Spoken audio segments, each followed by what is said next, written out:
The gym went silent. Her body hit the mat, gasping for air that wouldn't come. They thought she was just another woman who didn't belong there. But when she stood up and whispered 6 words that made their blood run cold, they realized they had just choked out someone who could end their careers with a single phone call. What they didn't know was that this wasn't about revenge. It was about something far more dangerous. Hey, real quick, comment your city below. I'm always amazed by how many places these stories reach. And if you're into true stories with real emotion, make sure you're subscribed. The fluorescent lights of the MMA gym buzzed overhead as Maya Chen wrapped her hands for the 3rd time that week. Her fingers moved with mechanical precision, muscle memory from years of training. But tonight felt different. Tonight, the air in the room carried a weight she couldn't quite name. She was 32 years old, 5'6", and had spent the last decade doing things most people couldn't imagine. But here, in this civilian gym in San Diego, she was just another face. Just another body trying to learn the basics. That's exactly how she wanted it. "New girl," a voice called from across the mat. "You're up for sparring." Maya looked up to see Derek Martinez, a local fighter with a record of 12 wins and 3 losses. He was flanked by 2 other men, both wearing the kind of smirks that made her jaw tighten. She recognized that look. She'd seen it in 100 different countries, on 100 different faces. The look that said she didn't belong. "Light sparring," the coach said, barely looking up from his phone. "Touch contact only." Derek nodded, but his eyes told a different story. Maya stepped onto the mat, rolling her shoulders back. She could feel the other gym members watching. Some curious, some already dismissive. None of them knew that 6 months ago she'd been deep in hostile territory, pulling off an extraction that would never make the news. The bell rang. Derek came at her with speed, testing her defenses. Maya kept her guard up, moving with deliberate slowness. She blocked his jabs, slipped his crosses, and made herself look just competent enough to be believable. This was the game she'd been playing since she arrived. Stay under the radar. Don't draw attention. Heal the parts of herself that war had broken. "Come on, fight back," Derek taunted, increasing his pressure. Maya responded with light jabs, pulling her punches. She could end this in seconds if she wanted to. A quick combination, a perfectly timed takedown. But that wasn't why she was here. She was here to remember what it felt like to be normal. To be human. Then Derek's friend, a heavyweight named Marcus, shouted from the sidelines. "She's scared, bro. She doesn't want to get hit." Something shifted in Derek's expression. The playfulness vanished, replaced by something uglier. His next punch came harder. Too hard for sparring. It caught Maya on the jaw, snapping her head to the side. The gym went quiet. Maya touched her lip, saw blood on her fingers, and looked at Derek. She could see the calculation in his eyes. He was deciding whether to apologize or double down. Pride won. "Maybe you should try a cardio class," he said, loud enough for everyone to hear. The other fighters laughed. Not all of them, but enough. Maya felt something cold settle in her chest. It wasn't anger. It was disappointment. She'd left the military hoping to find something better in the civilian world. Something kinder. But cruelty, she was learning, didn't need a war zone to thrive. "Again," she said quietly. Derek's eyebrows rose. "You sure about that?" Maya nodded, raising her guard. This time, when they engaged, Derek didn't hold back. He came at her with real aggression, throwing combinations meant to hurt. Maya defended, blocked, absorbed. She made herself a punching bag, letting him have his moment of dominance. Then he shot for a takedown. They hit the mat hard, and Derek immediately went for a rear naked choke. His arm wrapped around her throat, squeezing with the kind of pressure that told her this had stopped being sparring rounds ago. This was about putting her in her place. Maya's training screamed at her to counter. A simple elbow to the ribs, a hip escape, a dozen different ways to reverse the position and make him regret this decision. But she didn't. She tapped, once, twice, 3 times. Derek didn't let go. Her vision started to blur. The gym sounds became distant, muffled. She could hear the coach yelling, but Derek's grip only tightened. Panic tried to surface, but Maya pushed it down. She'd been in worse situations. She'd been in situations where tapping out meant death, not just unconsciousness. Finally, other fighters pulled Derek off. Maya rolled onto her side, coughing, dragging air into her burning lungs. The gym swam back into focus. She could see Derek standing above her, breathing hard, not apologizing. "Maybe now you'll know your place," he muttered. Maya got to her feet slowly. Her throat ached. Her pride ached more. She looked around the gym and saw it clearly now. The other women avoiding eye contact. The men who'd watched and done nothing until it was almost too late. The coach who was already making excuses. She walked to her gym bag, pulled out her water bottle, and took a long drink. Then she turned back to Derek, who was basking in the attention of his friends, and spoke 6 words that cut through the noise like a blade. "Don't forget who I am." Derek laughed. "And who are you supposed to be?" Maya didn't answer. She just picked up her bag and walked toward the exit. But as she reached the door, she paused and looked back one more time. Her eyes found Derek's, and for just a moment, she let him see something real. Something cold and dangerous and absolutely certain. Then she was gone. Derek and his friends laughed it off. They went back to training, making jokes about women who couldn't handle real sparring. The coach said nothing, choosing peace over principles. And the gym returned to normal, as if nothing important had happened. But 3 days later, everything changed. Derek arrived at the gym to find it surrounded by black SUVs.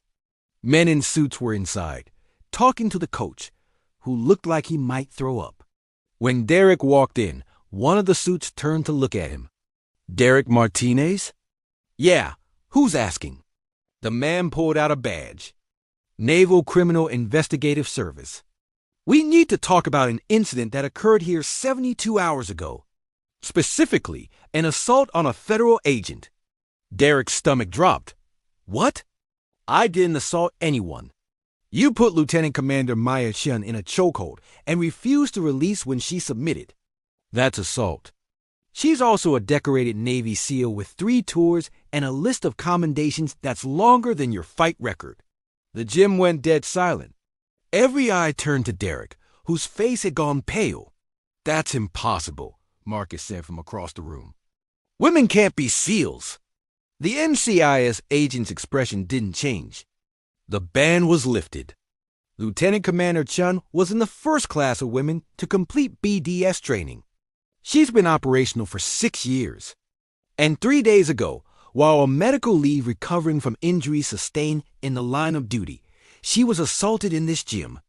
Derek felt the walls closing in. "I didn't know." "She never said anything." "She shouldn't have to," another voice said. Everyone turned. Maya walked in, wearing civilian clothes, but carrying herself with an authority that made the room feel smaller. Her throat still showed faint bruises from the chokehold. She looked at Derek, and he finally understood what he'd seen in her eyes 3 days ago. It wasn't fear. It was restraint. "You have a decision to make," Maya said, her voice calm but sharp. "I can press charges for assault on a federal agent. You'll face jail time, a permanent record, and the end of any fighting career you hope to have. Or we can handle this differently." Derek swallowed hard. "What do you want?" "I want you to understand something," Maya said, stepping closer. "Every woman in this gym has dealt with men like you. Men who think strength gives them the right to humiliate, to hurt, to put people in their place. You didn't choke me out because I was a bad training partner. You did it because you wanted to teach me a lesson about where women belong." She paused, letting the words sink in. "So here's what's going to happen. You're going to apologize to every woman in this gym. Not a fake apology, a real one. You're going to volunteer 50 hours helping coach women's self-defense classes.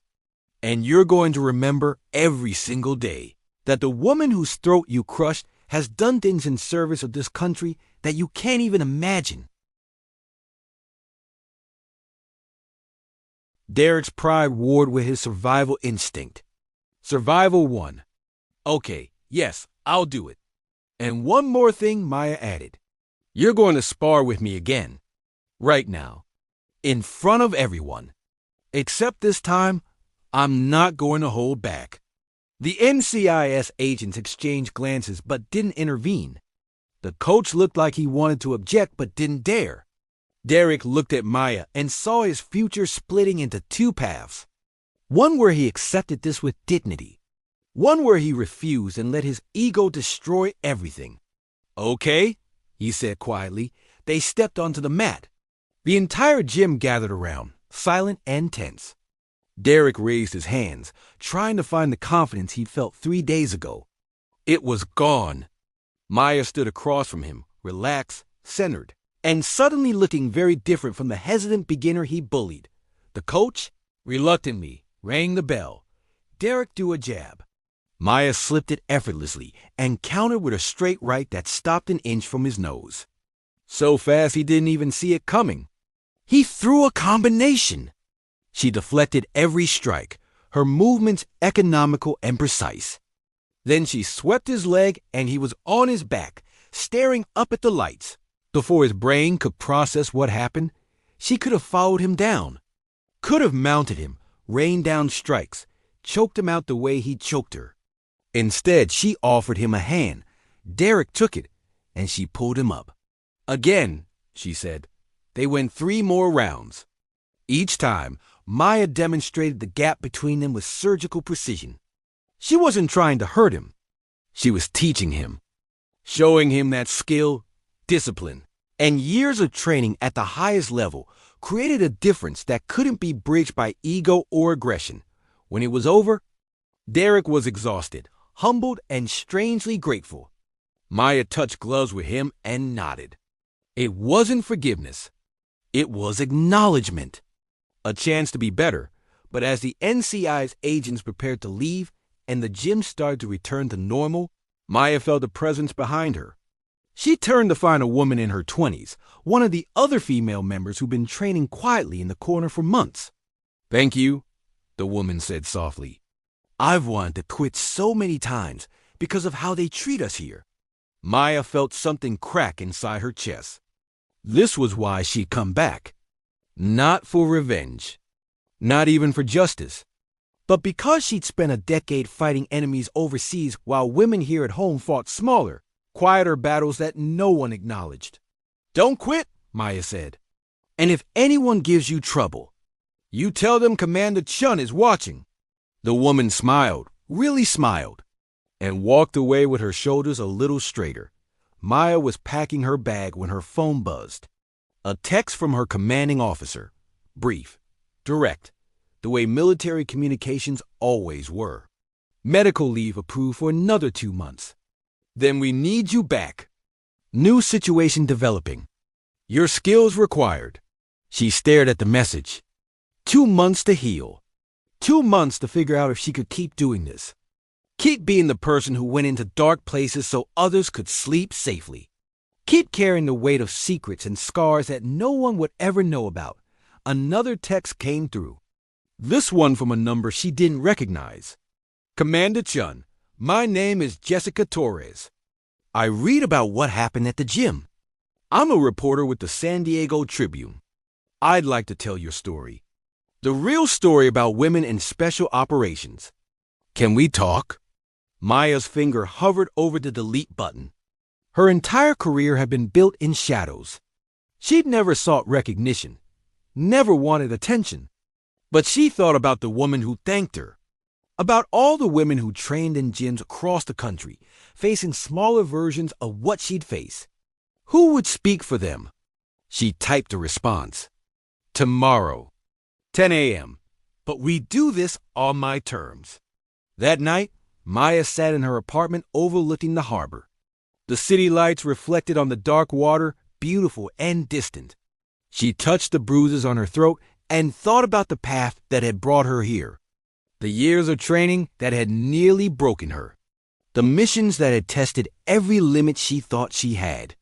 The losses that still kept her awake at night. She joined the military to prove something. To herself, to her parents who'd worried, to a world that told her women couldn't do certain things. And she'd succeeded beyond what anyone expected. But success in war came with a price, and she was still calculating the cost. Her phone rang. Unknown number. She almost didn't answer, but instinct made her pick up. Commander Chun? A male voice. Young. Nervous. Who is this? My name is Tyler. I was at the gym the day Derek choked you out. I didn't do anything to help. I just watched. I've been thinking about it every day since, and I needed to call and say I'm sorry. I should have stepped in sooner. Maya was quiet for a moment. Why didn't you? Because I was scared. Scared of causing a scene, scared of making it worse, scared of being wrong about what I was seeing. But I realized that's just another form of cowardice. My sister trains at that gym. If someone did that to her, I want someone to step in. Then be that person from now on, Maya said. That's all any of us can do. Recognize when we fail and choose better next time. Yes, ma'am. Thank you. He hung up. Maya set the phone down and realized she was smiling. Maybe there was hope after all. Maybe the fights worth fighting weren't always the ones with clear enemies and defined battlefields. Maybe sometimes they happen in gyms and schools and offices, in small moments where people chose courage over comfort. The next morning, Maya met Jessica Torres at a coffee shop near the waterfront. The reporter was professional, prepared, and respectful. She asked good questions and listened carefully to the answers Maya was willing to give. I don't want this to be about revenge, Maya said. I want it to be about the reality of what women face when they enter male-dominated spaces. Not just the military, everywhere. Jessica nodded, taking notes. I understand. But I have to ask, why now? You could have stayed anonymous. Let the NCIs handle it quietly. Why risk exposure? Maya thought about that question. She thought about the mission she'd run where exposure meant death, where anonymity was the only thing keeping her alive. But this wasn't that kind of war, because silence protects the wrong people, she said finally. I've spent my career in the shadows, and I'll go back to them when this is done. But right now, someone needs to say out loud what everyone already knows. That women are fighting on multiple fronts, and the battles that happen in gyms and workplaces are just as real as the ones that happen overseas. The article ran 3 days later. It was fair, balanced, and devastating. It detailed the incident without sensationalizing it. It included responses from other women who trained at the gym, sharing their own experiences. It included comment from Derek, who admitted his wrongdoing and talked about the lessons he was learning. But it also included something Maya hadn't expected. The reporter had reached out to Maya's commanding officer, who provided a carefully worded statement about her service record. Not to classify details, but enough to paint a picture of someone who'd served with distinction in some of the most dangerous places on Earth. The response was immediate and overwhelming. News outlets picked up the story. Social media exploded with opinions. Some people praised Maya's restraint. Others criticized her for not fighting back harder. Some questioned whether women should be in special operations at all. Others used her story as proof that barriers needed to fall everywhere. Maya ignored most of it. She'd learned long ago that you couldn't control narratives, only your own actions. But one message stood out. It was from a 15-year-old girl in Ohio who'd read the article in her school library. Dear Commander Chun, I want to join the military when I graduate. My guidance counselor told me I should think about being a nurse instead, because combat roles are too hard for women. I showed him your article.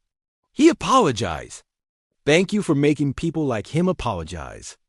And thank you for showing people like me that we can do hard things. Maya read that message 3 times.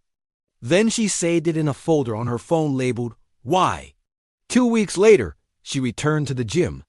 The atmosphere had changed.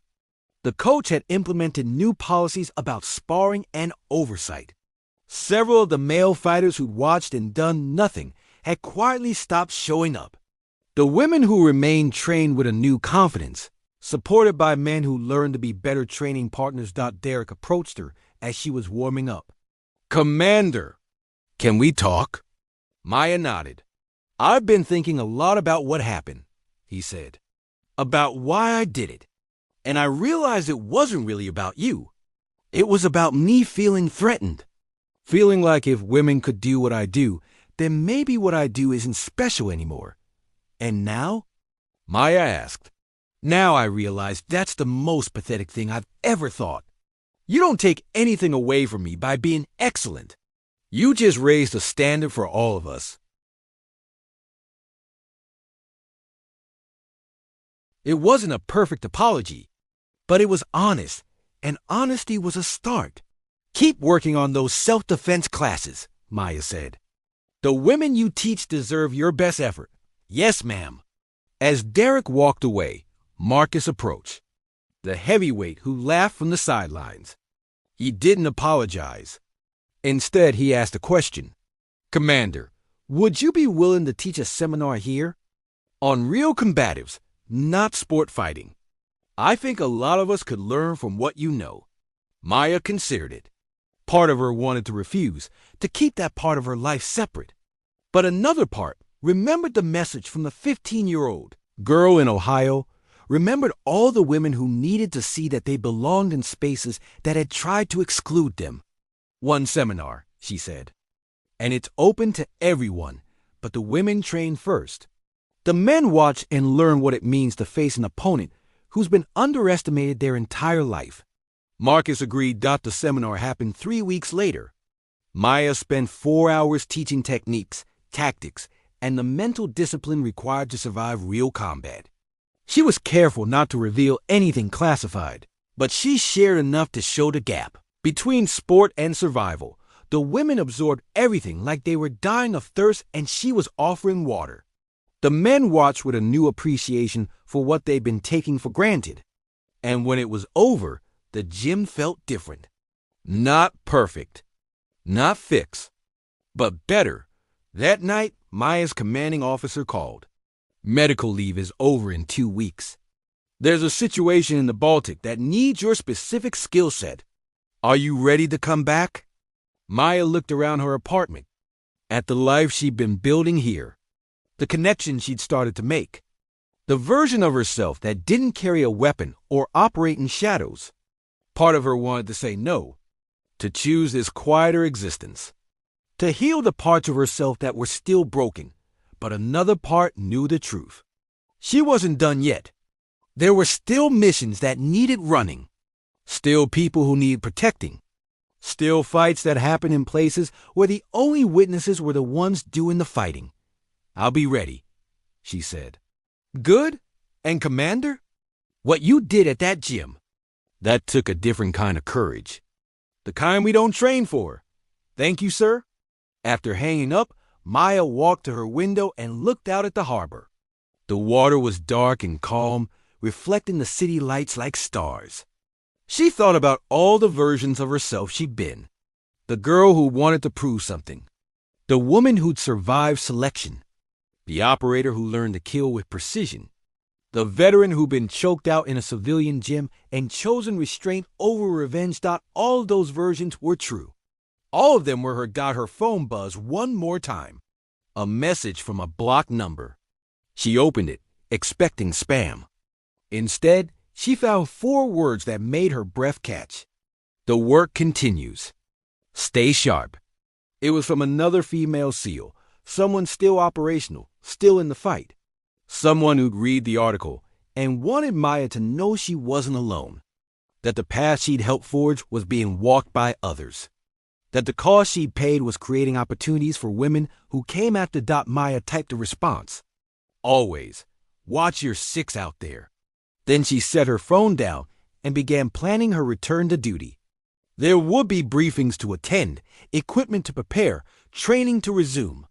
Her body would ache, her mind would be tested, and she'd be asked once again to do things that most people couldn't imagine. But before all of that, she had 2 more weeks in this world. 2 more weeks to remember what normal felt like. To train in a gym where people knew her name.